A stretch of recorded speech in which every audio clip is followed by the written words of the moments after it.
Canon, delighting you always. This is it now, come out of the shadows.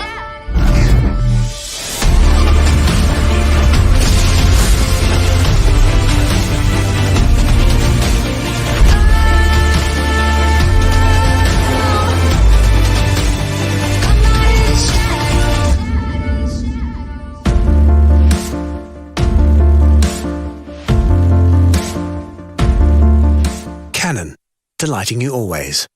This is it now, come out of the shadows.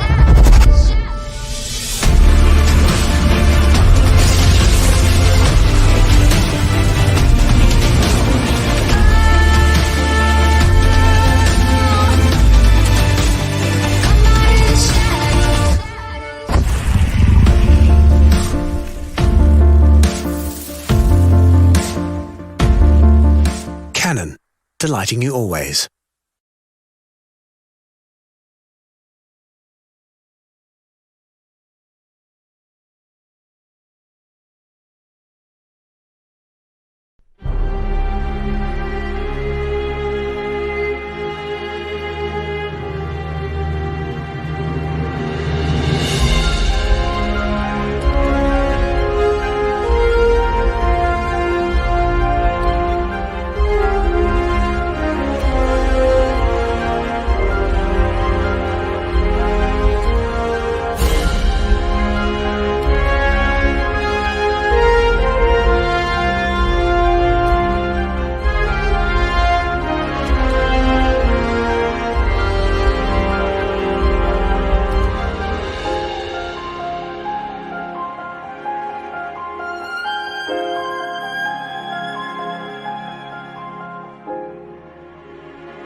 All right. Good evening, everyone. This is Aaron Garcia again of Canon Marketing Philippines, and welcome to another episode of Canon Talks PH. Now, as we all know, last weekend we just we just celebrated Father's Day, and this month of June is dedicated for all fathers out there. Before we end this celebration, tonight is a special edition wherein two of our well-known photographers of the Philippines and Canon Crusaders of Light, and at the same time, great fathers. No, but Of course, I will introduce them later. Will join us, to give us more inspirations and talking about their fatherhood. Now, but to join me in tonight's episode of Canon Talks, please welcome marketing head of Canon Marketing of Philippines. Please welcome, Anbei Factora. Hi, Anbei. Hey Aaron, good evening and good evening to all our viewers. No, so very exciting topic na naman. No? This is something new to us and also something close to me also because it's all about fatherhood and photography. So this is a topic that is special because of now, diba, June is Father's Month, no? I mean, this is a celebration not just for diba, for the entire family. It's a celebration specifically for dads. So yung dads na invited natin ngayon are like what you've mentioned, di ba? Two of the most sought after di ba, photographers. Maraming natuto sa kanila, maraming until now iniidolo tong mga tatay ng natin ng Canon na so yon, I think very exciting topic this evening. All right. So talking about fathers, let's talk about you muna, Anbei. Alam ko, you're an 8-month-old father. Tama ba Yes, ako, Tulia? correct. So ano bang, Tama. what's your experience itong 8 months mo as being a father? Actually, sobrang tama nung topic natin, no? Because, di ba pagka father ka, you try to document your daughter or your lives with your family, di ba? One step Yes. at a time, monthly, yearly, you document them, no? So, kaya nga, it's somehow interesting to me kasi it's somehow connected to being a father, like what you've mentioned. I'm a father to an 8-month beautiful baby girl, and also photography kasi photography naman is my passion on the side, 'di ba? I think we will learn these two specific topics all together and how you can somehow mix and match, 'di ba? How can you pass on photography to your kids or how you can use photography to be a better dad. So ako ginagamit ko yung photography every month ngayon, di ba? Parang I take photos using my Canon M50 Mark 1 and also an EF 22mm, no. So I document the parang I preserve that precious moment, no. Kasi hindi mo na yun mababalikan eh. The only way Exactly, yes. that you can revisit the di ba, the childhood of your kids, of your daughter, Yeah. of your son is through photographs. Kaya ayun, ako ganun siya nagiging connected sa akin, Aaron. At saka, this is something that you can show to her pag lumaki na siya, no? Para bang, nilagay mo pala ako dito, pinapost mo pala ako ng ganito, something like that, no? I think, Tama, correct. I mean, and with the advent of digital imaging right now, it's much easy to take photos as compared to siguro 20 years before, di ba? 20 years, Yeah, 30 yeah. years before when we were using film. Di ba medyo tipid ka pa sa film, kailangan mo pang ayusin yung tamang setting, dapat maayos talaga yung ilaw mo and everything. So ngayon, parang, di ba, medyo nag-adjust na talaga eh. And dito natin makikita yung expertise actually ng two of our speakers this evening, di ba? How they were able to somehow practice photography while being an amazing dad also. Yes, correct. No, nice story, Anvey, especially your experience with your daughter, and more photographs, more cute, candid photos of Leah on social media. So, well, we're talking about father, no? Well, you, Anvey, as being a father, and of course, our two speakers for today are really great fathers, no? And this time we want to know, how they influence, how they teach their kids, who are now professionals, so this time, allow me to introduce first our first speaker. Well, of course, he's the first Adobe certified expert and Adobe certified instructor in Photoshop year 2000 and Lightroom noong 2008. And in Asia, take note, no, in Asia, no, do ganun kabigati nito. And he is likewise a Canon EOS brand ambassador and a Pixma, no, printer as well, no. He was the past president of the Camera Club of the Philippines, which is the oldest camera club in the Philippines, and now he's a chairman of a photography and multimedia school, which is the Philippine Center for Creative Imaging, or the PCCI in Makati. So, ladies and gentlemen, please welcome, no, Sir Jun Miranda. Sir Jun, how are you? Hi, how are you, Hello. Aaron? Good, Hi. good evening, Sir June. Magandang gabi Evening, po. Good Andy. evening. It's nice to see you Yon, again. kamusta at ano ba ang pinagkakabalan ngayon, lalo na pandemic? Well, Ano ba ang we're ano? trying to migrate to online teaching to Oo survive nga, the no? pandemic. Iba na ang setup ngayon. Dati live Iba tayo na. doing Oo. workshops sa malls or in you know in a venue, no, face to face, but this time online. Ang hirap So, nga. kamusta naman ang adjustment right Well, now? in some classes we're able to adjust immediately, pero like basic photography, how can you teach basic photography online? No? We had to go. Oo, tama. We need person to person, at saka we have to go on site, no, to teach how to shoot properly. Well, All right. probably by December everything will normalize. Yeah. Sana with the vaccine, no? Yeah. Yeah. Anvey, naka-mute yata? Naka-mute na si Anvey. Yan. You're saying, Anvey? Wala pala. Naka-mute pa yata? Anvey? Spacebar. Anvey, naka-mute pa? Yan. Baka yung signal lang ni Anvey lang medyo na Hindi, weaken naka-mute lang. na. Naka-cross yung video, yung audio. Nakamute Anyway, yeah. Well, anyway, so Yeah. baka lang kailangan lang niya mag-reconnect ulit para to have a good Well, anyway, Sir Jun, alam ko you've been a father for ano na ba? Ilang taon na ba si Mark? 40 plus years. Oo, very professional na, no? Kanina kasi we're talking about we're talking about kay Anvey. 8-month-old father pala siya, ng baby pa niya, no? Ikaw talaga is really talagang you've seen your kid and now you're grown up, talagang young, well, consider pa natin young professional si Mark, yung anak mo, but we want to to be inspired, no, dun sa yung journey mo sa fatherhood na with him. We're so excited, no, to listen, no, ngayon, para just to give us, more tips, no, aside from photography, but of course yung how you impart it, no, to your kid, no, or your son na who's a professional sa handling PCCI now dito sa Makati, no. So Sir Jun, Yeah. I'm giving you the floor for your presentation. All right. No, I just like to say, my path to photography is a bit. I'm not going to say unique, but then I started really as a hobbyist, right? Well, I was inclined into art, but I didn't pursue photography. I became a banker.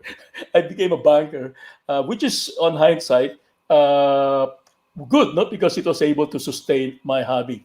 So somebody invited me to a camera club in the Philippines, as you said earlier, and that began my love affair with photography. So my inclination to art translated into photography, and so in fact I was so happy when I joined the camera club of the Philippines. I immediately won in their competition, and in one of the competitions that we have, which is in 1985 Christmas, right? What I did is, my concept was, I bought a parol, a Christmas parol, and then I brought my 10-year-old son near in Parañaque where there's a sunset, no? And then I took his photograph, right? So, and against the sunset, like he was selling a parol. So and it won. It won the photograph of the month. No? And I was so happy with that. And so it was my first bonding with my son. Me, the photographer, and he as my unpaid model. No? And in fact, next slide, Jeff. So this is the photograph that won. No? It was actually a colored photograph. Next, Jeff. Okay. So that's my son, right? And in fact, I showed this recently to my granddaughter, and I said, "This is your dad," right? And then at that time, we don't have training centers like the PCCI. I'm talking about 1980, 82, 1983, and so we had to learn on our own, self-study. And so when I was, if you want to compete in the camera club, you have to really learn all the different kinds of photography, from landscape to studio portrait, etc. So I was using my son to learn studio lighting. No? Next slide, Jeff. As you can see here, he was my model. I think he was 14 years old here, right? And it paid because later on, I got the courage and the confidence to participate in a lot of our competitions in the camera club. And so my son became my model. In the beginning, when he was still growing up, he was a willing participant, okay, a unpaid model. But later on, when of course when he grew up as a teenager, sapilitan na, okay, hirap mo nang kunin as a model. Well, he did actually got hooked in photography, right? So I didn't push him, but I would say that because of his involvement in my photography, he actually developed the eye, and which later on will be a blessing in disguise, no? And not right now when he shoots his kid or when his daughter, and you can see he's got a good eye in photography, but unfortunately, he didn't pursue the hobby or the career, but what he did was he actually, when he went to the university, he went into computer science, right? So he was more inclined into computerization. And again, that helped me because when I put up PCCI, or the Philippine Center for Creative Imaging, which is a computer training in digital art, no? Including digital photography and digital imaging, he helped me a lot, okay? Because he was our go-to as far as computers are concerned. And then later on, I think in about 4 years ago, he took over the presidency of the company. Next, Jeff. Okay. Jeff, next slide. So that's my son and that's my granddaughter. And as I said, next slide is we put up the PCCI in the year 2000 or 1998. We incorporated in 1998, and then then he became the president in about several years ago. By the way, PCCI is the training arm of Canon in the Philippines, right? And it's also, as Aaron said, a Adobe certified training, authorized training center. And now we're also a test assessment and training provider in the Philippines. Now, so while he didn't pursue photography, but his background, because of involvement with me and computerization, we helped develop what PCCI is right now, right? So that's basically my involvement, my son's involvement in photography. As I said, he was the unpaid model, right? But it really helped me a lot. Okay.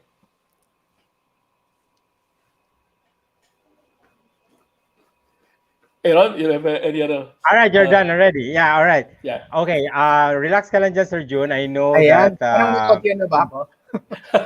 Hello. all right, finally, yes. So Sorry. you were saying Anveo No, kanina. I think this is I mean, this is really a unique way of doing virtual workshops kasi we were on the topic kanina na yun. And mga virtual workshops like this would expect technical difficulties like that. So kaya medyo nakakatawa lang. But in any case, I think I want to take the opportunity earlier kay Sir Jun to somehow promote PCCI, no, as one of the premier photography schools that you guys can learn photography. Kasi yung one of our colleagues, si Jefferson, no, he applied actually for parang ano, a subject or so in PCCI. I was asking him what was his experience. Sabi niya, teacher niya daw si Sir Jun. So that time, I'm not sure what topic was that, but I'm sure it's all about photography. So siguro to all our viewers, please check out PCCI also, no. Check out their parang mga photography lessons, and ano, kasi they're really parang ano, training ground for a lot of sought after photographers or mga professionals natin ngayon, no? So yun lang, actually, that was my spiel earlier, and I was listening to Sir Jun. Naalala ko na parang hindi siya unang photography talaga, banker. So from being a banker to dad to a photographer, yun yung actually medyo fun way, pero that's how destiny works, di ba, Sir Jun? I think sabi nga nila, how you play your cards is what's important. No, tsaka it's also nice to say na it's never too late to change career, because I was a banker for so many years, but I don't like banking, but I need banking to support my hobby. But my hobby is now my basis for my career. So I'm now a photographer, a digital imaging artist, and it's not because without my first camera was Canon, right? My first ever camera was Canon, and without photography, I would not be here now. And I was so happy that I was able to pursue what I love most, right? Sure, my route to photography is a little bit circuitous. Hindi kagad ako naging professional photography, but I still managed to go to, I still managed to have my passion in life, even in my late life, in my late part of my life, no? Sir Jun, I was asking kanina si Aaron how fun or how difficult it is being a dad, a banker, and also leaning towards that professional photography side. Kasi sabi ko nga ako, I was doing photography now when parang using it as more of collecting memories. Pero of course, when you are somehow transitioning to that, and of course your kids are growing old also, and somehow I believe you've somehow passed the torch to them also, di ba? So balikan mo kami ng konti doon, Sir Jun, and let us know how was the process like of being a dad and a photographer and somehow passing the torch to that next generation, di ba? Well, it was not really difficult. No? First of all, if you love something, okay, like I love photography from day one, no? And I'm so glad that somebody invited me to the camera club, and so it was not easy. It was not so difficult after all to merge banking and photography. In fact, as I said, I was able to travel a lot because of my banking career. It's my banking career that supported me. I went to Europe. I was able to go to Europe because I was working with a French bank, right?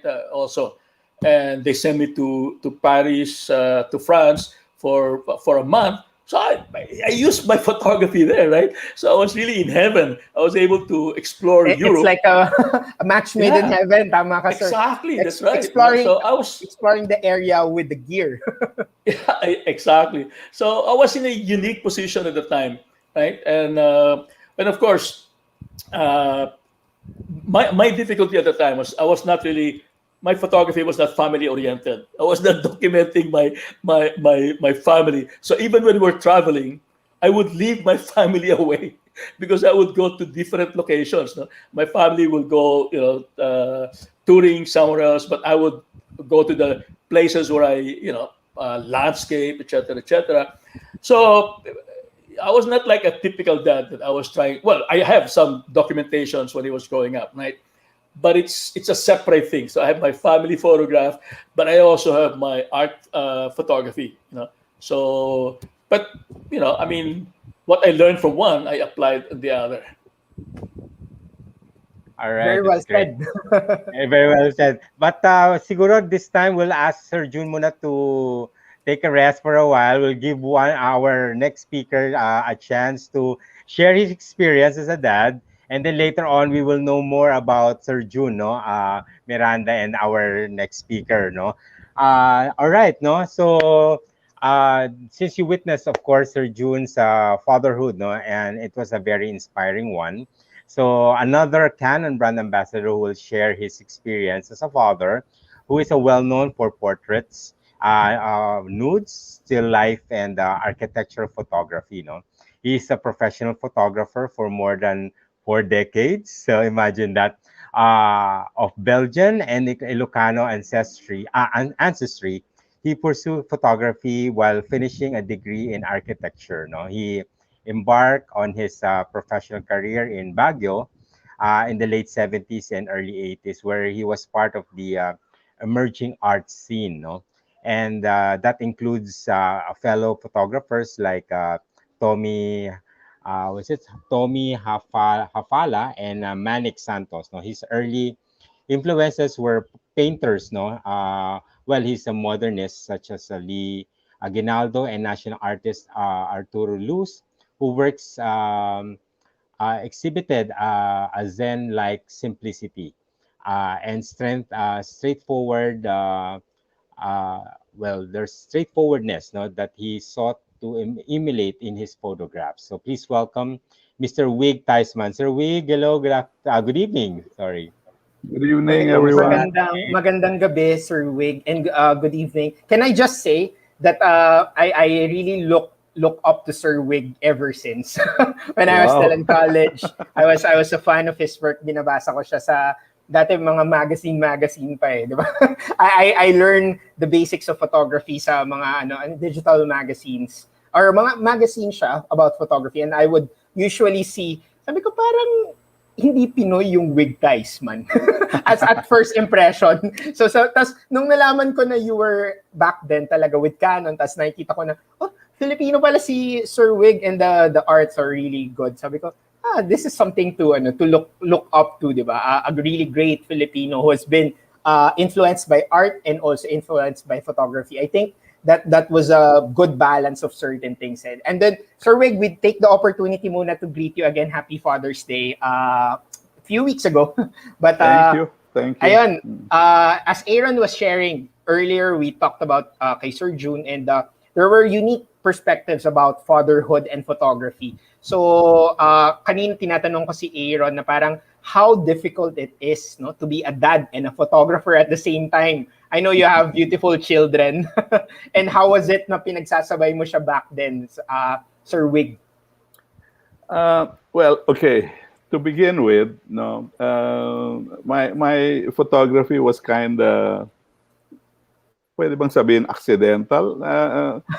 It was it was while I was in school for architecture that I discovered the camera, no, and I had classmates who were hobbyists, and then I joined them. So there were about 5 of us who were interested in photography as a hobby.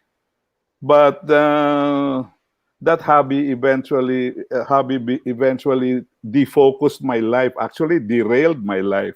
No, I was beginning to do more photography than actually my schooling. So I was getting more and more into it. No, and what happened was in second year college, at the age of 19, I decided to get married. So at the age of 20, in third year, I was already a father. No, and wow, my eldest daughter is even older than you, Anbei. So my apos are already in their teens, no? So anyway, what happened was my architecture just became parang By the way, yeah, I just had to finish it para naman yung, kasi I was studying in Baguio, no, and my parents were sending me to school. So nakakahiya naman na hindi ko tatapusin, sila nagbabayad ng tuition fee ko, tapos nag-asawa pa ako. But see, that's the thing that drove me into doing professional photography. I had to make a living somehow because I already had a kid, no? So the first photography I used to do for, you can say, as a profession, no, even as a student, is I was doing portraits of my classmates, their girlfriends. I would convince them to have their girlfriends photographed. So para gagawan ko ng blow up, no? Mga mugshots. Nung araw 35 pesos lang 'yon, isang 20 by 24 na blow up. At tapos tinitipid ko yung film kasi dapat in 5 shots makukuha ko na yung gusto ko, diba? So that's how it all started. And then eventually I got to do some magazine work, some documentary work. And the documentary was just for the local publication in Baguio. No? So my documentation was focused still on people. So I was more interested in people more than the landscape, more than the architecture also, but that came out much later on in life. Architectural photography came siguro mga 20 years ago lang eh. But before that, 40 years ago, 30 years ago, all I've been doing was portraits. Okay? And portraits, of course, included my art also, which was the nude photography. No? Nude photography kasi it was my personal art. So, in other words, hindi ako kumita dyan. Okay? And although I was able to do exhibitions, no, showing this genre. So ang nangyari was I would do portraiture on the side to make money. Yung nagkaroon ako ng agent eh. And they let me photograph yung mga who's who in Manila. No, I had to go down because there was a need for me to express myself here. Kasi kung sa Baguio ko, if I stayed on there, ang mangyayari puro TY, puro kaibigan ko lahat eh. So iimbitahin ka sa party dahil alam nila dadalhin mo yung camera mo. So that's what happened, no? Parang But even here, up to now, sir, di ba ganun? pagka you're known, kuha mo ang picture. Now with the digital age, walang no-brainer sa akin yan. If you invite me, I will bring my point-and-shoot camera. I will bring my Canon Mark II G7X Mark II, and I will take pictures.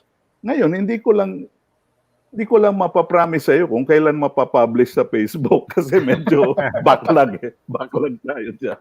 No, I think that's the beauty of it, Sir Jun.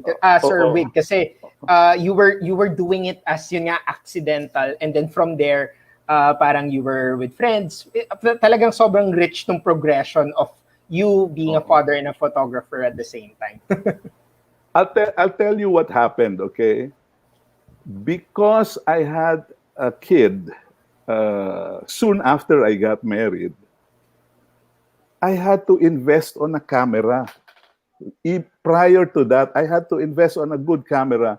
And when our firstborn came up, siguro I took about 160, 180 shots of her before she was 24 days old. And this is in film, ha? Dinokyo ko lahat, mula sa paa, sa kamay, lahat. Okay? Now, forgive me lang because I don't have those images anymore. 40 plus years ago yun. Naka-film yun. Eh. Naka-film. Wala na yung rolyo. So, since then, I was telling budding photographers, alam mo, if you want to be a good photographer, you practice on your kids. You practice from day one that they're born, and that's it. It will, alam mo, sila kasi hindi kanila matatanggihan. Pwede sila mag-tantrum kung wala sila sa mood, di ba? Like, I mean, like many people I know there, but you know, here, they will always, pagka sinabi mo, oh, tingin ka nga rito sa camera, always magre-react yan. And, you know, that's also where I learned the art of intimacy. Kasi with the kids, they're familiar with you eh. Your daughters, your sons, They're familiar with you. So once you look at them and you're about to shoot, they already start a post. They know na kukunan mo sila. So the success in being a good portraitist, no, is that you can establish intimacy with your client, no?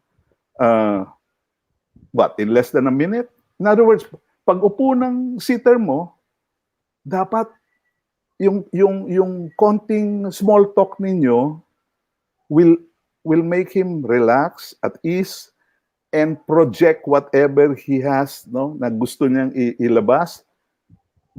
And it should all happen within a minute or so. Kasi beyond that, mai-intimidate na sila. First of all, the camera is very intimidating. Nasa harap mo yan eh. Di ba? Ano yan? Di ba? So you have to make them relax. And that's one way of how I bring out my images that some say many of my images have become iconic, no? Kasi I photograph celebrities, I photograph politicians, although konti lang yan dahil as much as possible ayoko makisawsaw sa kanila sa mga politicians. Mas gusto ko yung mga celebrity. But it just so happened that some of the celebrities are politicians as well. So and they're friends. So I've done politicians, I've done presidents, I've done everybody from the lowest Aita to a president, no? And they're all celebrities for me. So, and a lot of them I have immortalized through the years. Sir Wig, Siguro- alam mo, let me quickly pause you because I really got stuck with the idea when you said that you were practicing as early as your kids were born. Because I think that's genuine. And that's how you establish rapport and like what you've mentioned, anong tawag dyan, connection to your subject. Kasi I think tama yung pagkakasabi mo kanina that your kids is actually your testing ground to build that connection with the gear, with the camera, and let them post whatever post they would have. And that's how you were able to somehow develop it, diba? I mean, of course, you have an eye already and you were doing it before them. Pero tama yung, medyo tinamaan ako in a sense because that's how it is. That's how it is. Anve, Yes, sir. malawak. The world is there for you. I mean, nag-uumpisa ka pa lang with your kid. I mean, I think that's how I became, without bragging, that's how I became a good photographer. Talagang, you know what I did? Meron ako mga self-assigned projects na ginawa eh. Now, when they were growing up, when my kids were growing up, on a Sunday, I would let them dress up and then I'll take them out early, mga 7:30 in the morning. Dinadala ko sila in front of Baguio Cathedral, kung saan-saan. Kukunan ko. My idea was just documentation, no? Yes. But I was using special film. I was using infrared film, etc., just to get a little bit of the, mga weird effects, etc., which I loved because of the black and white days, no? So, yan, sila yung aking subject matter. My family, actually, no? My wife also. So when we go out of town, summers, ganyan, nagda-drive ako, minsan naiinis sila kasi I would stop pag nakakita ako ng magandang simbahan, no? Going to Ilocos, for example, stop ako. Yung mga iba, antok na antok pa. Kung sinong medyo okay, dadalhin ko siya sa harap ng simbahan tapos kukunan ko. Ganon. That's how, yun yung practice ko. Others, other photographers, ang style nila of practicing was through groups eh. Like what Jun Miranda said a while ago, no? They would have camera club outings where they would shoot as a group. Pero kanya-kanya. Once you get to a place, kanya-kanya yung shoot. But see, meron silang after the shooting, meron silang pinag-uusapan. Kami naman, me and my children, after the shooting, Dad, ano kaya? May lalabas ba na okay? maghihintay pa ako ng 2 weeks kasi sa Baguio ako eh. Papadala pa yung film sa Manila. Tapos to have it develop. Can you imagine? Oo. Pero yung mga black and whites nakuha ko, syempre, ako na yung nagpa-process. I have my process mo na dark room, lang sa dark room. etc. Sir Wig, I have a quick question. So when your daughters and your children are growing up, and then of course, that was the time also you're parang the building up your name. So how was it difficult or how was it fun? Like for example, yung daughter mo or their friends would recognize you na, oh, your dad pala is a photographer. Kasi let's face it, siguro 30 years ago, a photography profession was not as parang di ba? Parang hindi siya yung normal profession. I mean, let's face it, di ba, usually architect, lawyer, whatever. So how was it fun and difficult that is? Oo. Tama ka dyan. The doctors, the architects, the lawyers, they were more respected in their profession. And ito nga yung tagline ko ever since. Palagi ko sinasabi, as far as I can remember, isa lang akong hamak na litratista. Yun na yung ko eh. Yun na yung tagline ko nung araw pa. And, people would look at me, litratista? Meron ba litratista na naka-Mercedes-Benz? Sabi ko, well, di ba? Hard work. No? So, ang kala kasi nila, nandun ako sa park, na nagsushoot sa park, doon sa Baguio, no? Hindi naman. I was already photographing important people, etc., etc. And celebrities nga, no? So, there was money in portraiture, but there was more fulfillment in doing my art. Kasi yung mga iba, nako-convince kong maghubad. It was my inner, it was my inner, how do you call that? Well, art, no, that I wanted to express myself. When I'm shooting nudes, ang feeling ko kasi, the reason I asked you to do a nude is because there's something in you that I saw of me. Okay? So ganun yun eh. So when you shoot around 20 people or 30 people, that is a show, and if you look at the show, you would realize, oo nga, meron ngang sense na nandun nga, na meron wig doon sa mga images. Actually, we can show na the first slides. Ayan. Because these were Alright, my early portraits. Alam ko excited na lahat about this kasi puro mga teasers lang ang kinukwento mo about nude, art of nudity and something like that. So, I'm giving you the floor, Sir Wig, but before I'm giving you that pala, I'm encouraging all our viewers to, write down your questions at the comment section, and then later on, after this, we will continue our discussion about photography and fatherhood. So feel free to write down your questions at the comment section. All right. So Sir Wig, excited na lahat about your presentation. So I'm giving you the floor. Take it away. Okay, so the first, Jeff, yung first slide. Okay, these were my early portraits, no? Black and white. They were already then important people. But see, they did not commission me. I was the one who parang looked for them. These were people I wanted to photograph, no? On the left is Hilda Cordero Fernando, who recently passed away, but she's famous.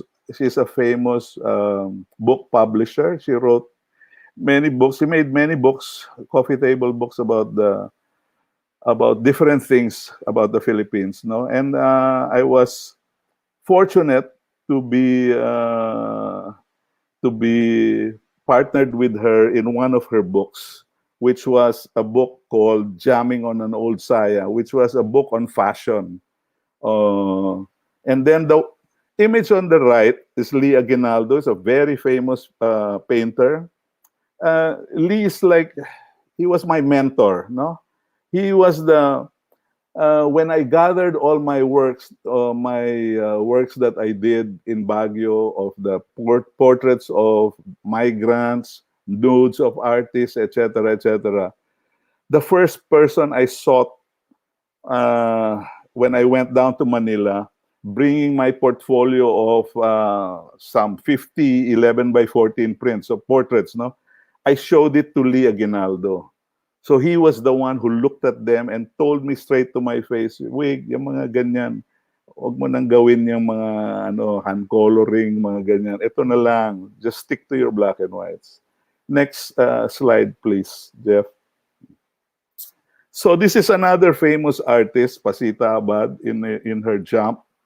I was so attracted to her art that I went up to her and said, kunan nga kita kasi masyadong vibrant yung mga ginagawa mong works. Another, well, like a barkada, no, is the Santi Bose, who's on the right.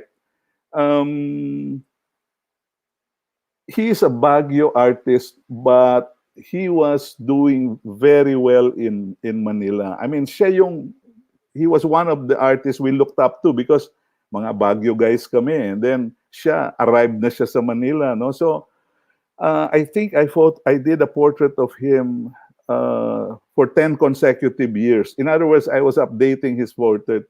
So, in this collage, there are several artists that are represented there, no? So, I made this collage as a tribute to Santi when, I think, on his 10th year death anniversary or something. Okay, next slide, please, Jeff. Okay, ito yung celeb, no? I was asked by Metro Magazine then, the magazine was not owned by by ABS-CBN. It was owned by Larry Cruz, and they asked me if I could do a cover of Don and Gretchen. At that time, this was the height when Don was still the girlfriend of Goma, no? Of Richard Gomez. So, sabi ko, I asked the two because they knew about the nudes I was doing.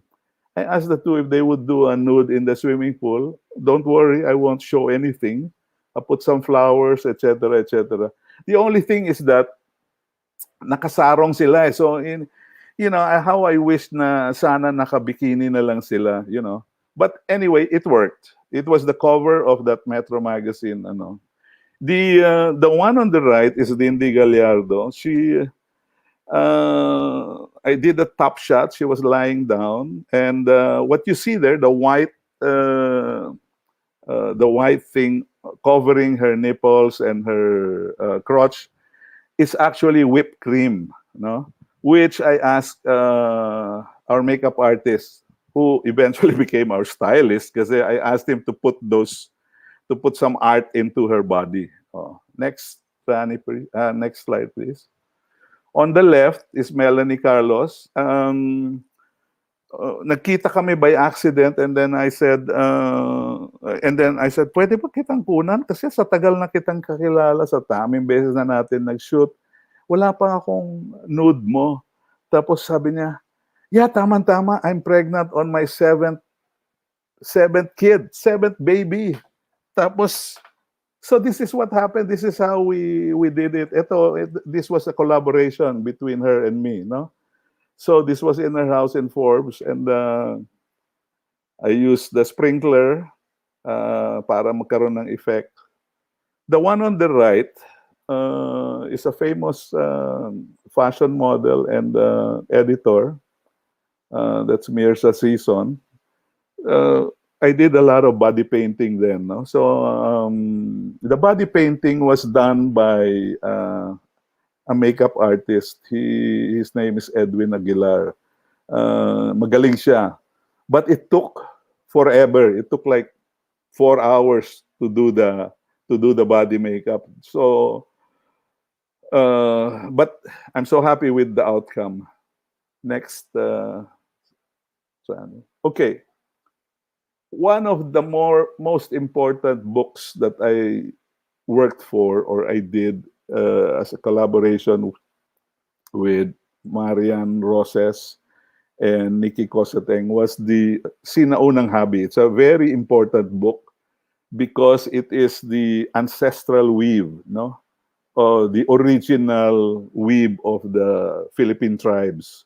So I went to all the areas in Mindanao. I went to all the areas in the Cordilleras, and to do photographs like this. What we did to simplify it para hindi naman mukhang documentary ang dating, I was inspired by Irving Penn's backdrop. No, Irving Penn is a famous photographer who I looked up to together with Avedon. Yan ang mga idol ko nung araw. So I brought with me this background, this tela, para to simplify yung work namin. So this is a big book. It's a 300-page book, and I think sold out na yung 20,000 copies nito. But, meron mga nagbebenta ng second hand. Next slide, please. Okay. How I started. Next slide, please. Okay. So, what you saw kanina was mga portraits on, how do you call that? Analog time, no? So it's film. This one now is the books that I've done, the work that I've done, which now uses digital photography. So on the left is a beauty queen, which I shot in Lake Buhi, and on the right is a group of weavers in Pinili, Ilocos Norte. These are the Ilocos weavers, no? So next slide, please. Just so you'll have a comparison to the first nudes that I've done, analog. This one naman is done digitally. This is one of the more recent nudes, just so that you'll have an idea that I still do it up to now, but not as many. Medyo laid back na ako eh. So when it comes to my art, siguro marami na yon, mga 10 nudes in 1 year. So next slide, please. This is an artist, Ambi Abanyo. Ambi Abanyo, that's her work, no? That's her work. And I photographed her when she was 50 years old. So happy naman siya with the turnout of this nude, which was exhibited, by the way, in Ateneo in their gallery there. Next slide, please. Now this is Mariano Ke and his wife. This is the founder of Mercury Drug. This portrait was supposed to be in a book for Unilab in celebration of their 75th anniversary, but hindi natuloy. Na-shelve siya. But one of the I was asked to photograph several people that were involved with Unilab, no? And one of them was this, si Mariano Ke. Next slide, please. Ito naman, si Phyllis Sabaliero is an artist. I did her coffee table book. I did the photography for her book, which was written by Ding Roses, Alfredo Roses. So, this is a multiple images. Siya lahat yan, ano? There are about 9 images of her there. Ito yung studio niya where she does her paintings. Next slide. Okay, now we go to my kids. No, our first two older kids were not that interested in photography, but this one, our youngest, her name is Nash Tysmans. This is a photo of her when she was 24 hours old. No, so unlike the first two children I had, I took hundreds of pictures of them, no, when they were 24 days old. Si Nash, I only took a roll, 36 shots. So next slide, please. Nas is special to us, no? She was born kasi with a congenital eye defect, and so this is in America. This is when she was 8 years old, when we had to go back for a checkup. Her first surgery was done in New Jersey when she was 7 months old.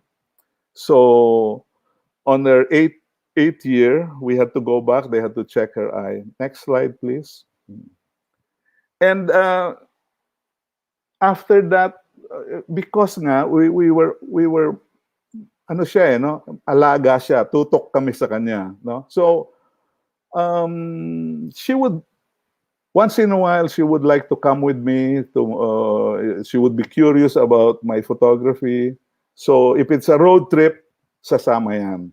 Whereas the other two would say, Dad, dito na lang kami, we have something to do, we're busy, like that. So this is in the second hot air balloon in balloon festival in Clark, and I think she was about 9 years old here. Next slide, please. And here she's about 13 years old. So ito naman kuha ni J. Javier, who incidentally worked for me as part-time as my assistant way back in the analog days. No? Next slide, please. That's Nash. Recently, about 2019 in the Himalayas. That's where she likes to go. That's siya yung naging adventurer. Next slide, please. Okay, and then alam mo, mahilig ako sa food. So pati siya mahilig na rin siya sa food. So on the left is a photo taken by her, and on the right is a photo I took of her. Next slide, please. Okay, and just to show you the contrast, if you look closely at the left slide, she's the smallest girl riding the habal-habal. She's in light green on the second motorcycle, no?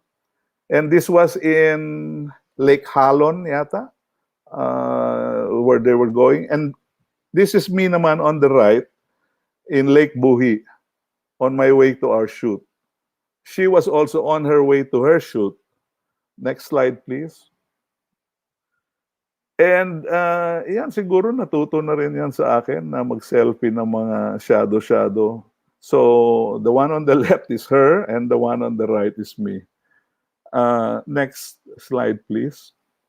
Okay, now we come to the fatherhood memories, which is now focused on our third child, no? Nash. So here on the left, this was at an exhibit of a retrospective of Lee Aguinaldo, which was done in Ateneo, posthumous. No? This was when they launched his book, the Lee Aguinaldo book. The one in the wheelchair is a mentor of Nash. And the one naman he's looking at, the photo he's looking at, is a photo I took of Lee Aguinaldo, who was my mentor. Okay? So you can see also in the right, that's Lee Aguinaldo that I photographed in the nude. And yan, so yung aming paths have now crisscrossed, no? Next slide, please.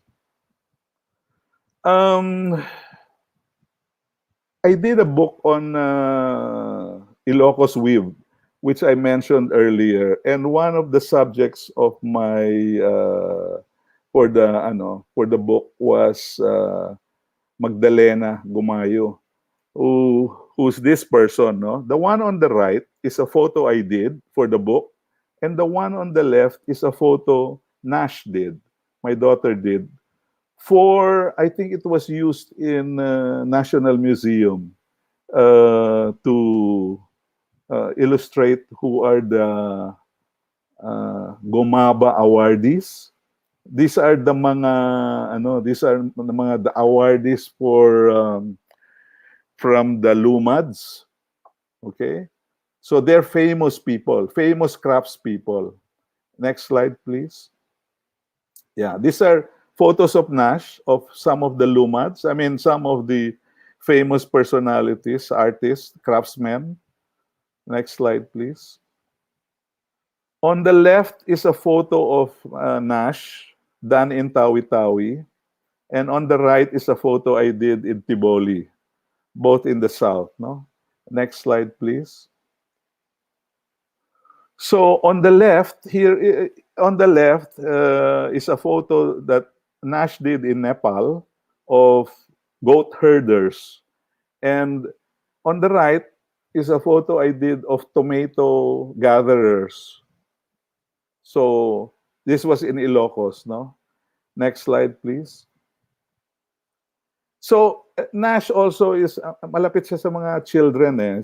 She has this advocacy about children. So on the left is two boys that she photographed in Abra, and on the right are kids that I photographed, Aita kids I photographed in Florida Blanca, in Pampanga. Next slide, please. Both of these pictures are by Nash. The one on the left is in Tawi-Tawi, and then the one on the right are the Bajaus of Sulu. Next slide, please. Okay, ito yung funky. When I was doing the Ilocos Weave, I was getting bored with just photographing straightforward portraits of these mga weavers, no? So what I did, I saw them. They had like a tiangge. So I posed them this way. The picture on the left, I posed them like the Last Supper, with the matron smoking a big cigar, no? So that was my idea of representation of the weavers. And on the right, it is one of these rituals,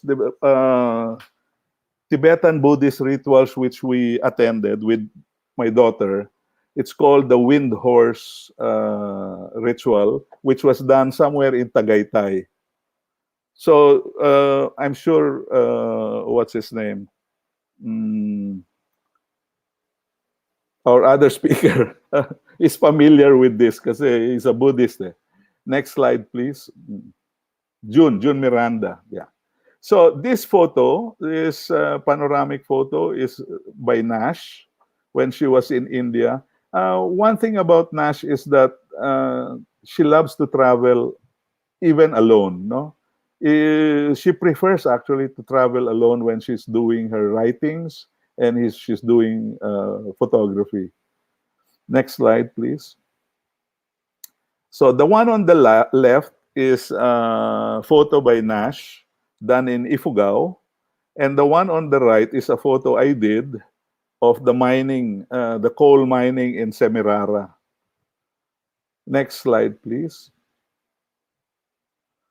The one on the left is the boatman shot by Nash in Lake Cebu in Tiboli, and the one on the right is one guy in a fishing boat in a canoe, which I shot in Lake Buhi.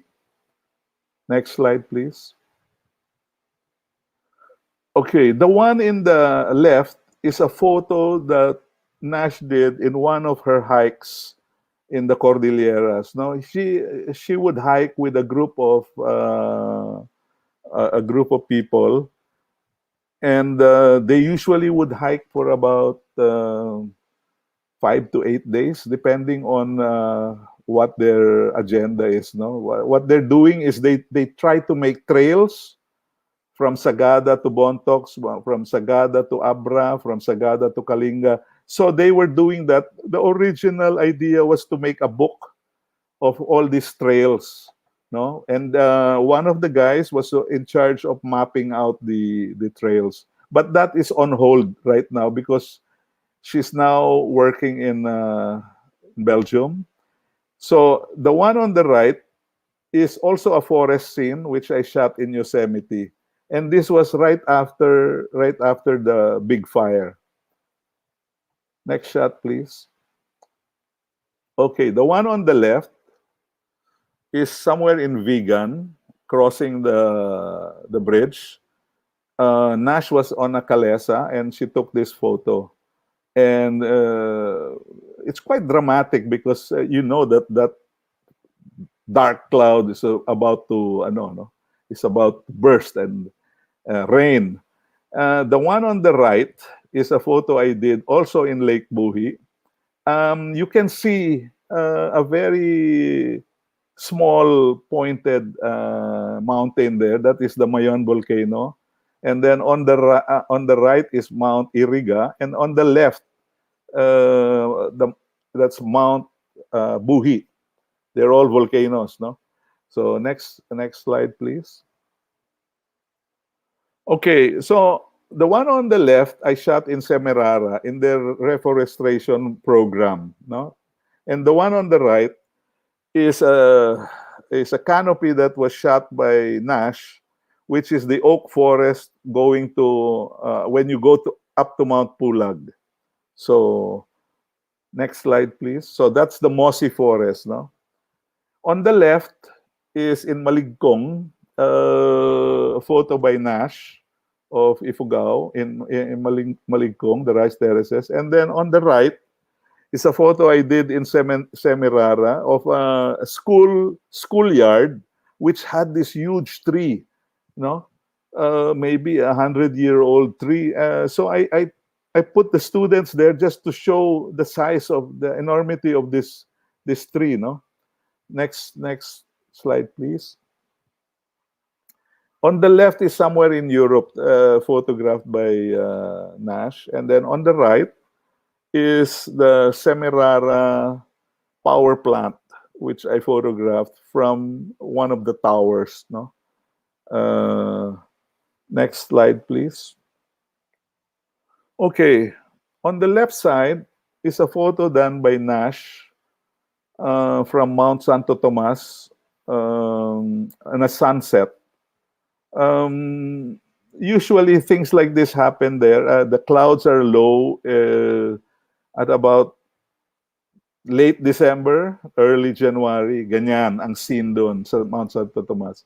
The one on the right is a photo I took from here, from my balcony here in my house of sunset. Next slide, please. Okay, give me a minute, a second. I mean, I just want to read this. Okay, in one of Nash's postings, that's actually a photo of me and my wife in Antwerp, Belgium, when we visited her. No, so on December 1, 2020, this was her third year already in living in Antwerp. She was siguro nostalgic about us. So she wrote, pre-pandemic life meant spending a lot of time with these two. When I was younger, friends would tease me and ask me why I partied with my parents and their friends, or why I brought my parents to our parties. Never mind. Others don't get it. Having fun parents seem as rare as having fun with one's parents. In any case, I regret nothing.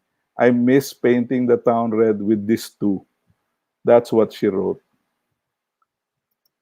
Okay. Next slide, please. Okay. On the right is a shot that Nash did of a full moon.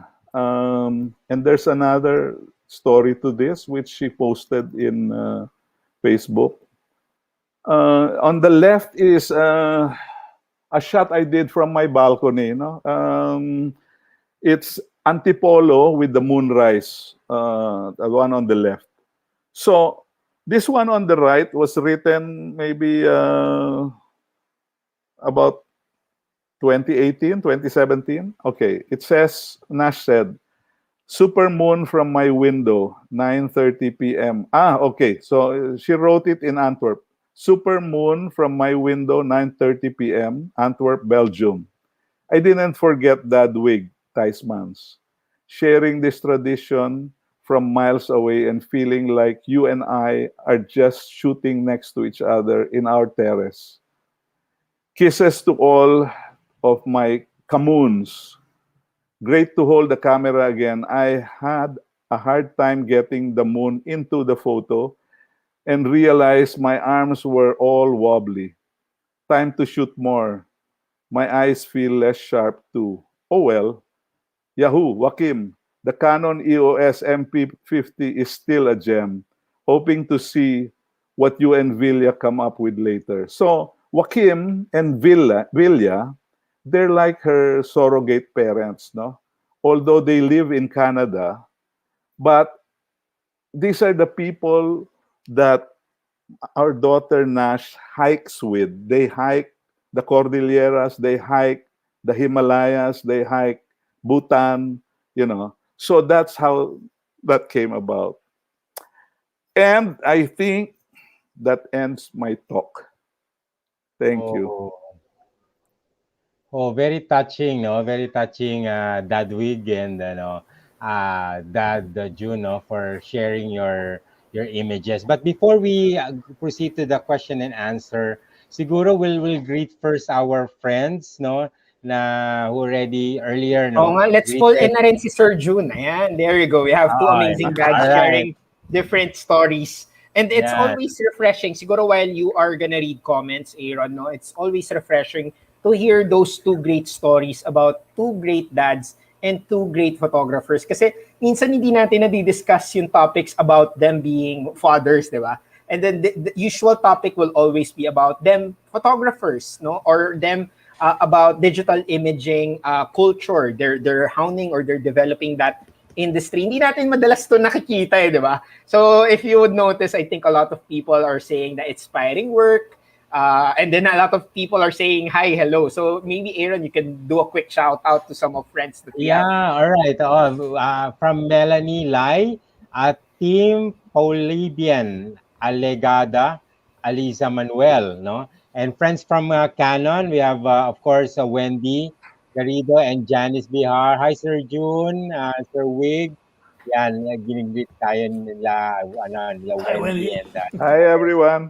Hi, Yeah. Wendy. And Long then, time no hi, Sir. hear, no see. Oh, and hi, Sir Hi, Jun Janice. Miranda. Oo. From Janet Rojas. Yan, Sir June, binabati ka ni Janet Hi. Rojas. Yan, I know, Of course, ang suki natin, Simon Jose, good evening. Yan, si Emir Can Bautista, professor din yata yan ng PCCI. Yun. So, hello guys. Yan, binabati tayo. Hello, And of course, hello. we have Jasper Palmero. Yan, good evening. And Lester Almares Cardines. Yan, hi Sir June. Yan. Hi, Yan, Lester. nakakamiss yung mga Canon Lester. photo walks. Yan, yung mga ganito. Yon, so, yeah, so far ito yung mga natin, mga friends natin Ayan, na nag-shout Romel out lang. Aguirre. Actually, yung tama ka, Aaron, no? Nakakamiss yung mga photo walks and everything. Pero hopefully, when the pandemic ends, di ba, we can do a lot of, ulit, no? Photo walks, yung mga normal sessions natin. Kasi sabi nga ni Sir June kanina and ni Sir Wig, no? Photography is all about building connections, building that genuine connection to whatever thing you do, no? So, for example, si Sir Wig, when he was talking about Nash, no, yung parang building the roads towards photography. And ang parang pinaka nakita ko dun is that their connection towards each other is somehow connected to photographs. Even right now, though, they're miles apart. You see na parang yung style, yung interconnectivity of certain events was there. And then, of course, si Sir June naman, from being a banker, of course, traveling with his family, also documenting landscapes and whatnot, but at the same time also taking those different snaps of the family is somehow very unique as well, no? Siguro may mga questions ba? So hello Canon Shooter from Isabela. Siguro ako may isang question ako kay for Sir June saka kay Sir Wig, no? So Sir Jun and Sir Wig, since we're talking about Father's Day, no, and then we're also talking about photography, no. So was there a time back then that medyo nagselos yung mga anak nyo about you guys doing too much photography and hindi masyado nabibigay yung focus sa kanila, or it was just same? It was kasi 'di ba mga photographers, or yun nga in the case of Sir Jun, doing different responsibilities somehow would limit you being ano, 'di ba, too much connected with them. So may ganun ba na parang panay camera na lang hawak mo, dad? Mauna na si Jun. Ayan, well, let's have Sir Jun. Actually, hindi, no? Kasi I'm lucky that even my wife and my son were very understanding of my passion. No? So in fact, my wife is a typical photographer's wife. In other words, she didn't mind being left alone so I can pursue or I can shoot something. No? Like what Wig was saying, you will stop in the middle of something to take a picture. You know, so ganun yung mga my wife and my son. They're like they're used to it and they understand it and they're very supportive of it. And that's one thing that that I really treasure, no? The support of my family in my photography. Okay? They were never jealous of it, and they were very, very supportive of it. Yeah, Like, how about you, Sir Yeah. Wig? like June, I was lucky to have a wife that understood that someone has to stay home, took care of the kids. We had three, we have three. So she decided to take care of the kids, and not only did she take care of the kids, she was also my studio manager, my archivist.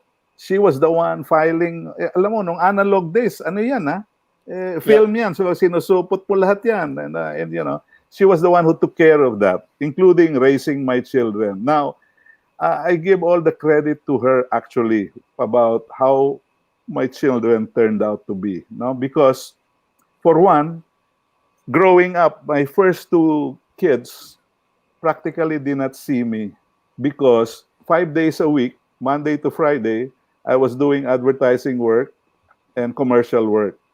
Saturdays and Sundays, I was doing weddings. So halos hindi talaga nila ako nakikita growing up. Because when I arrive home, tulog na sila. And when they wake up for school, syempre nauuna sila, no?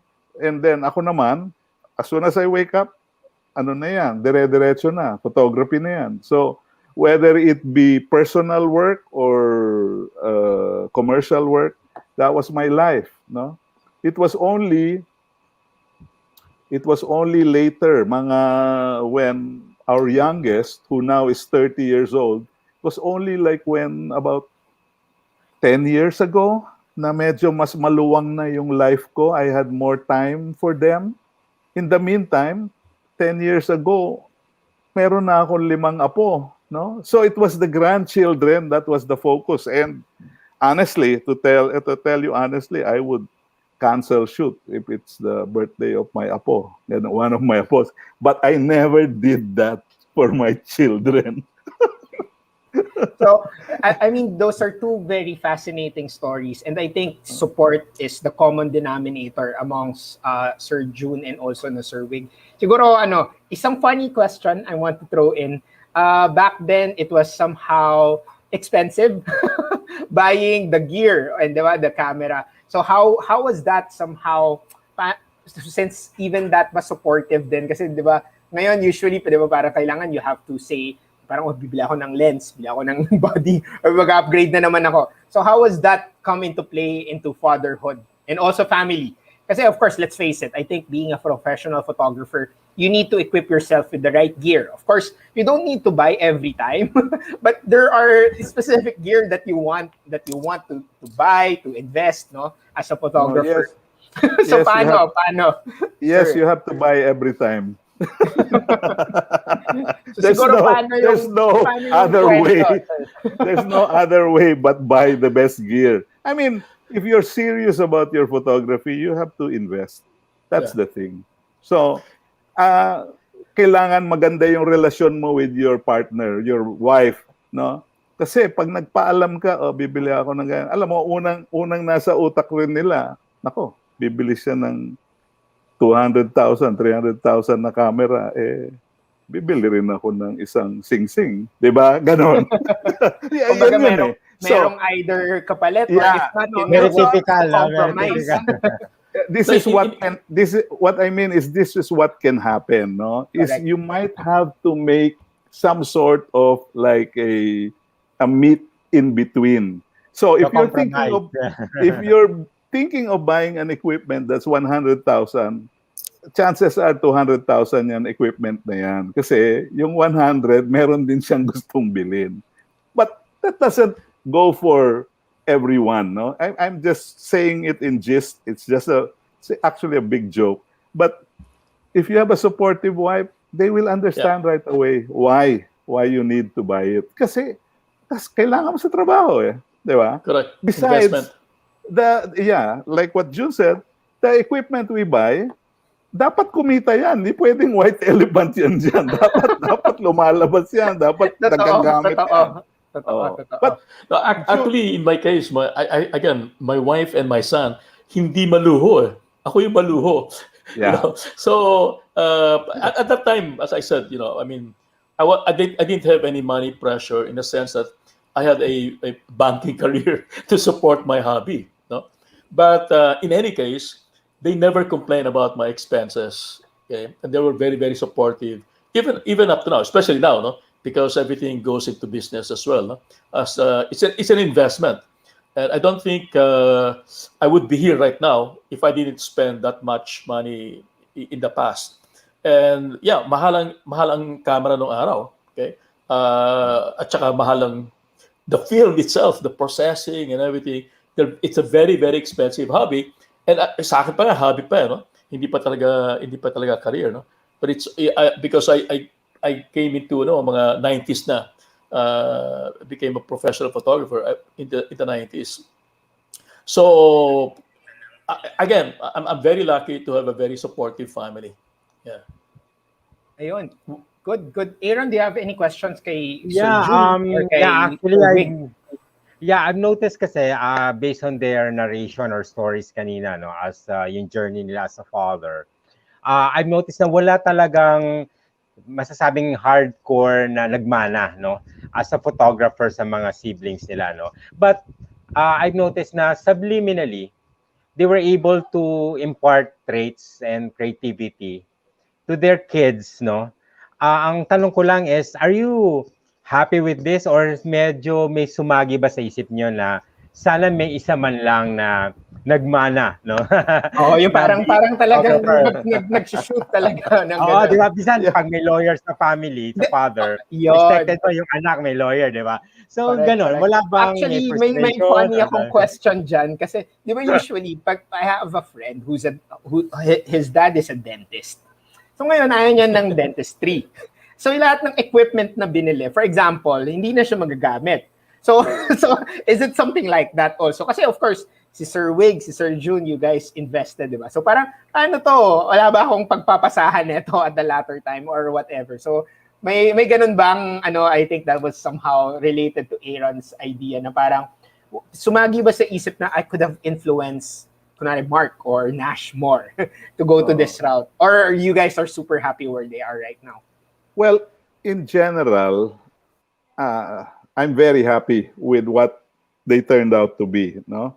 Considering that halos wala naman talaga akong influence. Well, indirect lang yung influence ko because when they came home, they saw photographs. The photographs were, you have to pass the studio going to our living room. So when they came home, that's what they saw. They saw my work, no? So indirectly, meron silang konting influence. But I think early on, because nga hindi nila ako nakikita, I was not their role model.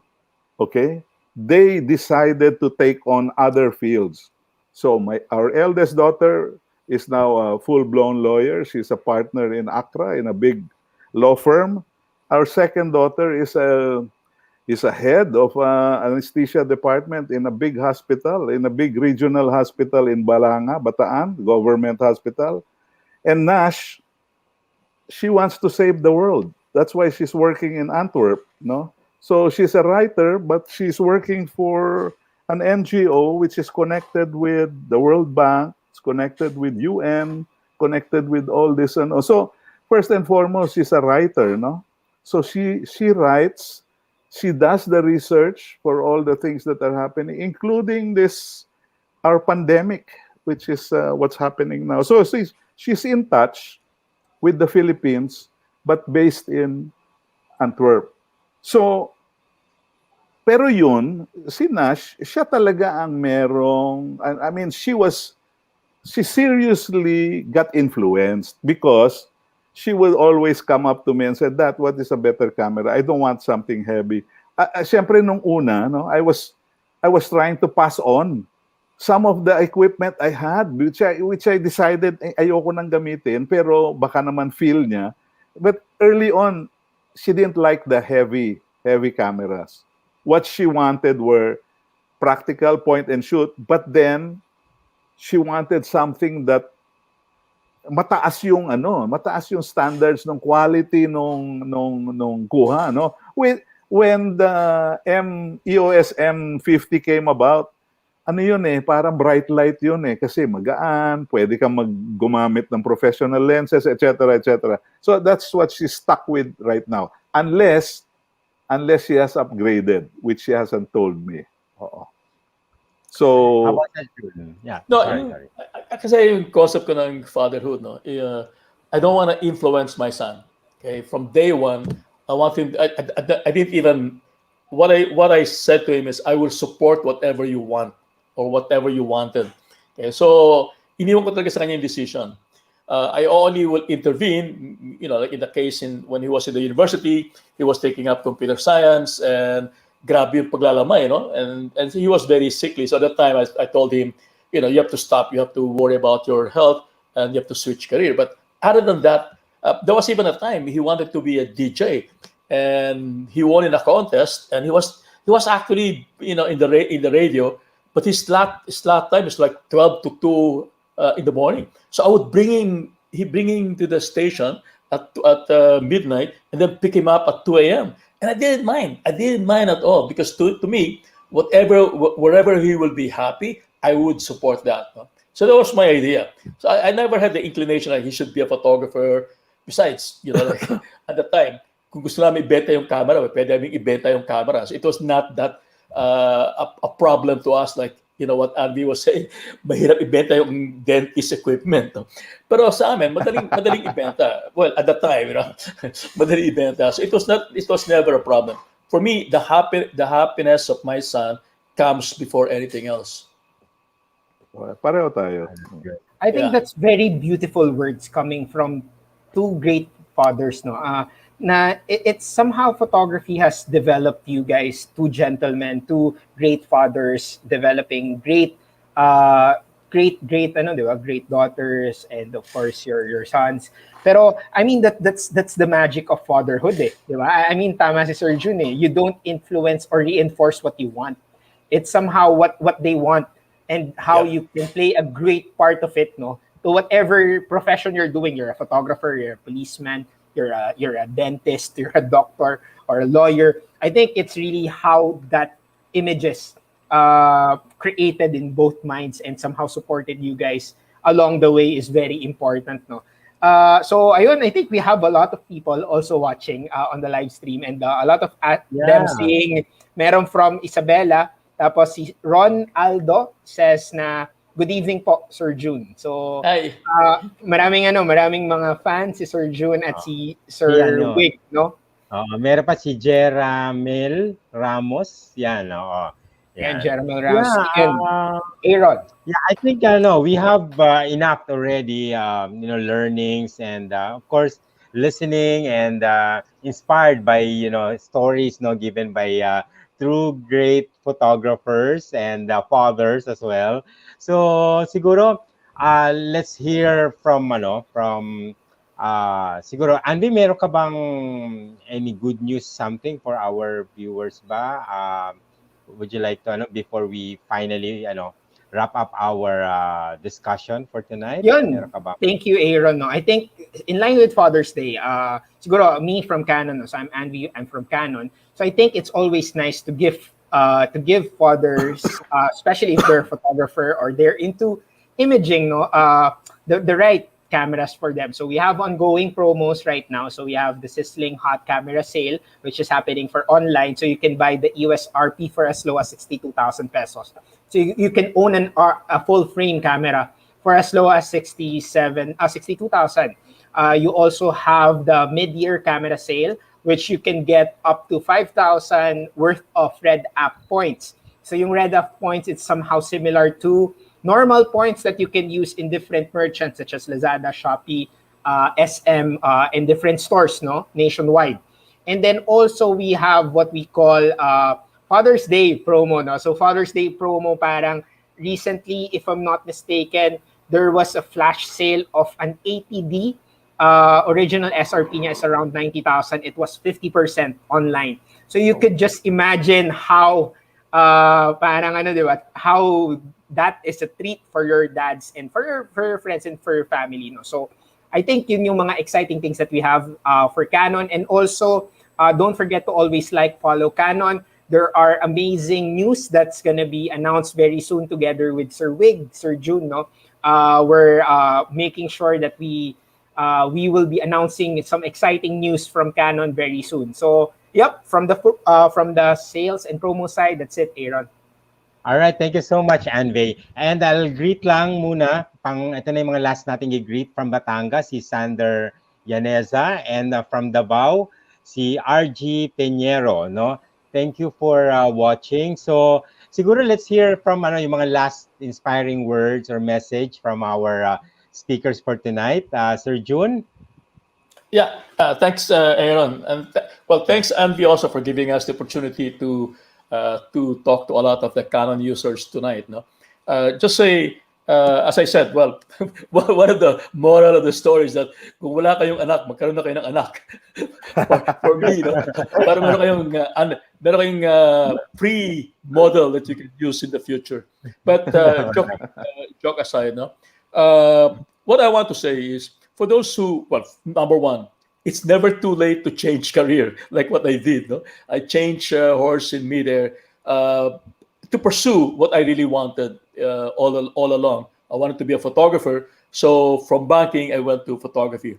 And number two, and Wiggs mentioned this in passing, that he was into darkroom. No? And for us, photography is not about shooting alone. Okay, photography is a process. You shoot, and then you go to the dark room, right? In fact, the magic happens in the dark room. So it's a complete process. So this is where PCCI comes along, right? At PCCI, we don't only teach photography, but we also teach, for example, Photoshop and Lightroom, where you can do a lot of manipulations. Now, don't think that we didn't do any manipulations when we were shooting with film. We did a lot of manipulations, except that it was very, very difficult, very hard, and very costly. But now you can do the same thing and more, okay, using Photoshop and Lightroom. So I'd like to invite everybody that to visit PCCI website. In fact, I have a class coming in July on Lightroom. If you want to consider that, we now offer Lightroom online.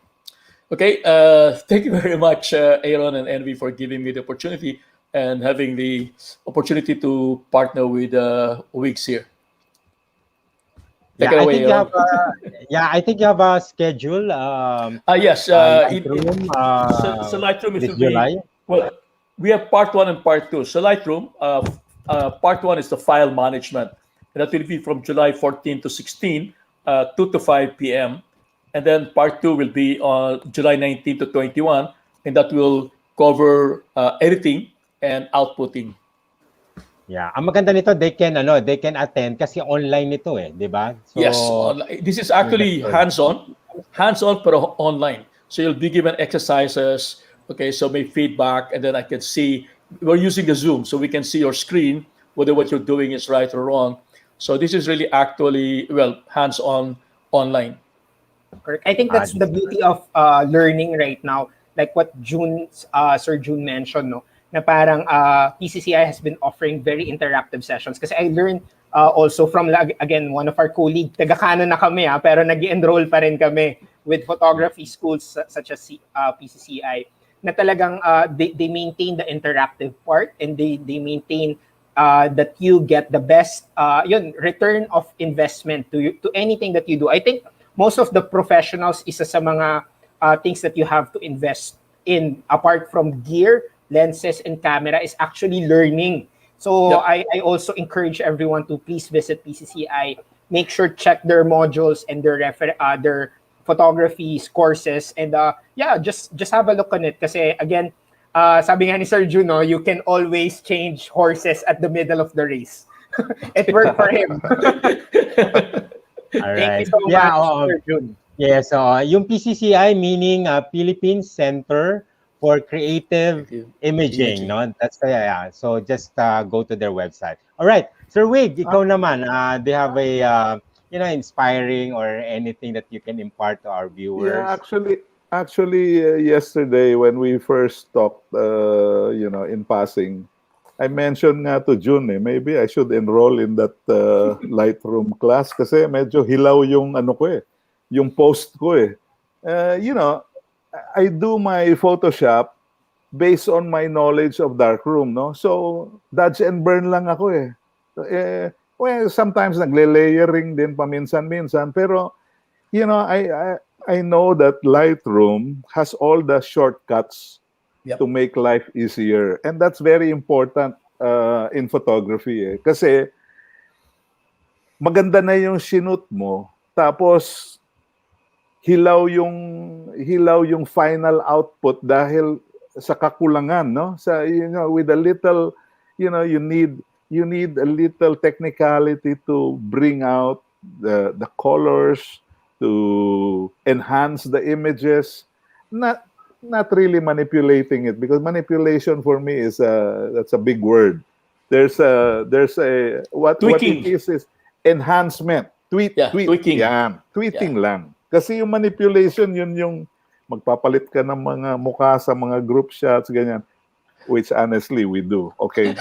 I have to admit, because if you have a group picture of 100 people and there's one asshole there that always has his eyes closed, you'll really have to look for an image where you can replace his face, no? Correct. So that happens.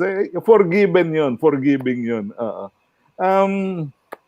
Yes, for all the aspiring photographers out there, advanced hobbyists, whatever, professionals, I would join you in enrolling sa kay Jun kasi importante yan. Nako, what I learned in Photoshop, I learned from Joe Avila pa. Can you imagine? Ano lang yun? It was the beginning stages of his his becoming a master in Photoshop.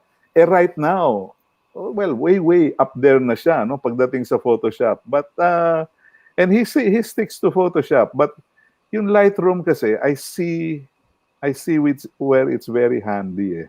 Yep. It's simplified. You can do, paano nga ba yun, John? You can do group, you can batching. actually, huh? Yeah, you can do batching. You can do batches, yun. Yeah. Unlike Photoshop, isa-isa yan. No? So, yun. Okay, for those photographers who are fathers, I'll tell you a secret. The most important thing is that your wife is happy, okay? Because if only you are happy with all those picture taking and doing all these nude models, etc., just make sure na approved kay Mrs. No, it works best if there is harmony when you get home. Malinis yung pag-iisip mo, maaliwalas yung paligid mo. Yeah. Photography when you're doing commercial work can be very intense, no? And like me, when we become busy in photography, talagang yung busy is an understatement.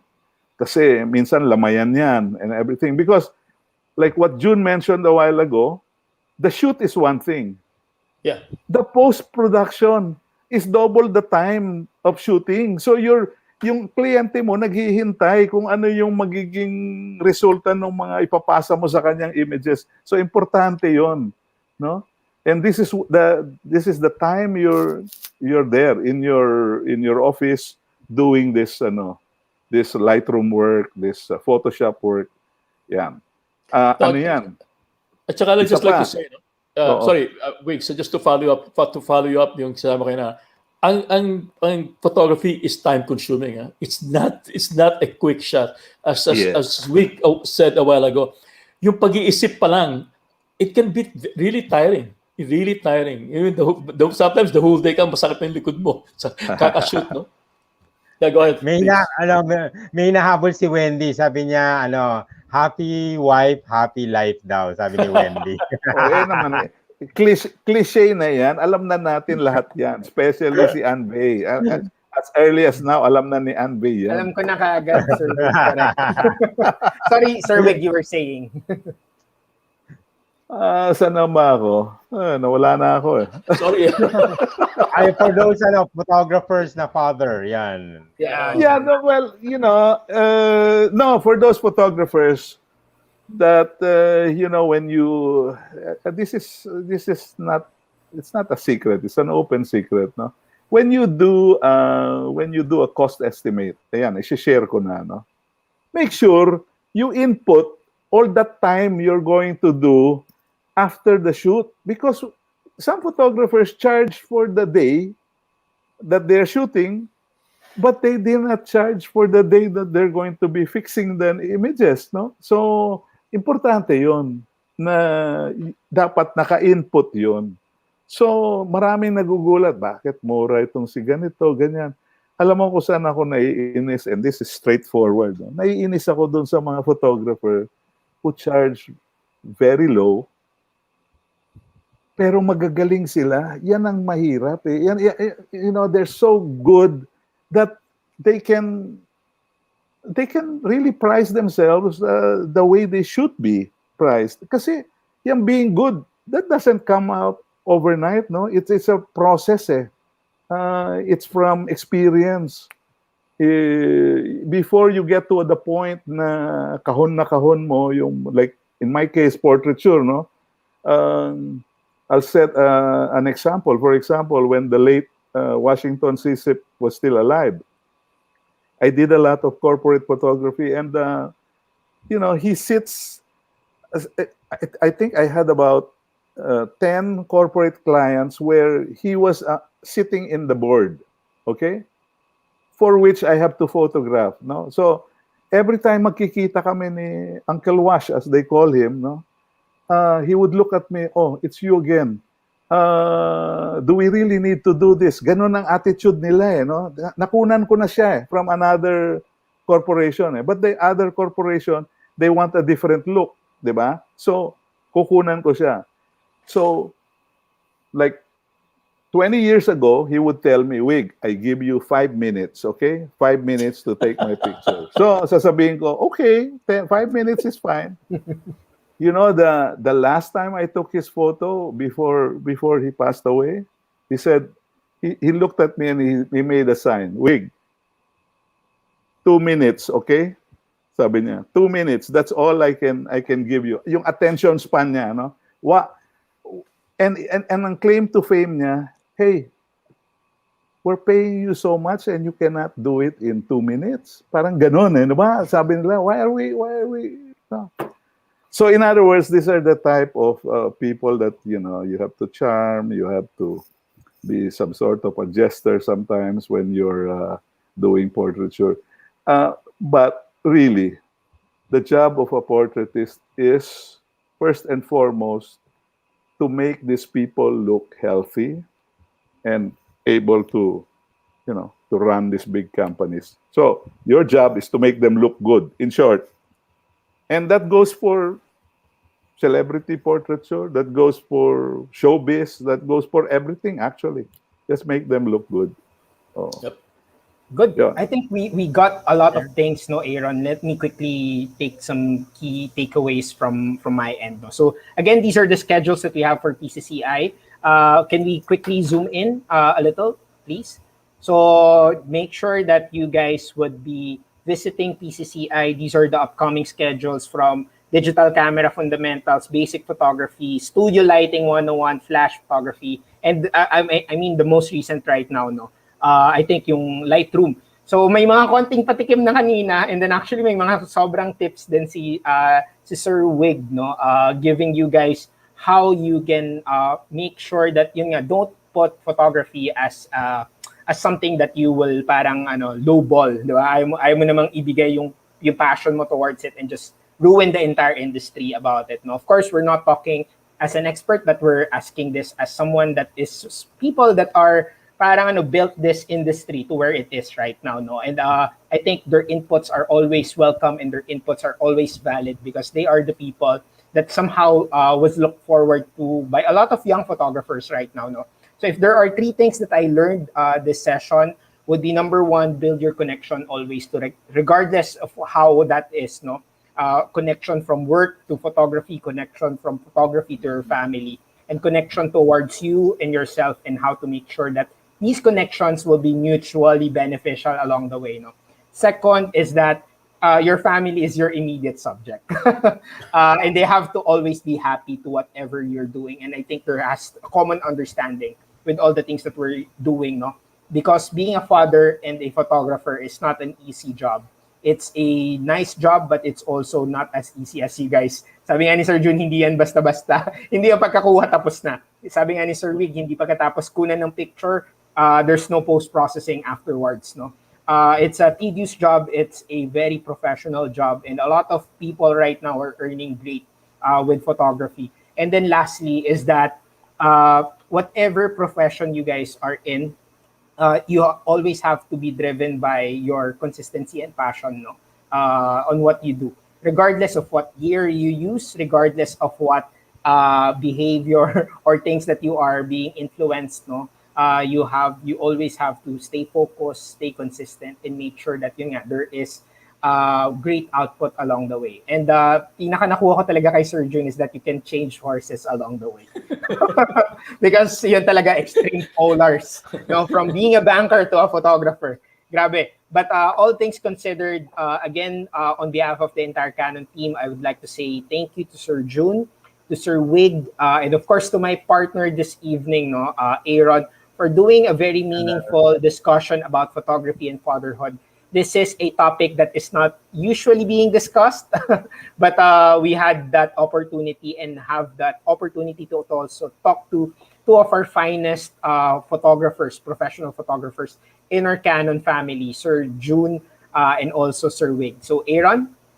Yeah, well said, Anve. Thank you so much. And thank you, Dad June. And thank you, Dad Wig, for, for those, wonderful stories and tips and techniques. So, okay, we just learned, no? So many good things tonight from our speakers, and hope to see you guys again next time. And don't forget to visit Canon PH on Facebook, and of course, see the latest promos, events, and of course, discounts, freebie bundles. So just visit Canon PH sa Facebook. And of course, thank you so much to our speakers and to our viewers. Again, good night, and God bless you all. Bye-bye. This is it now, come out of the shadows.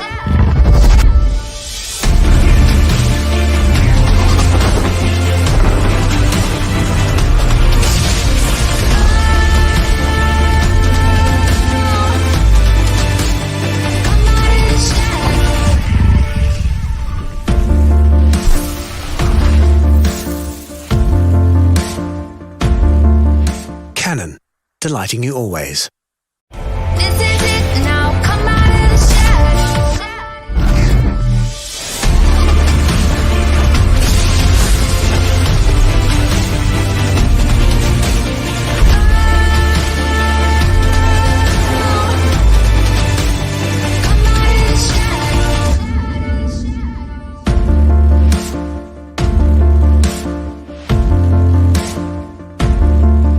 Canon.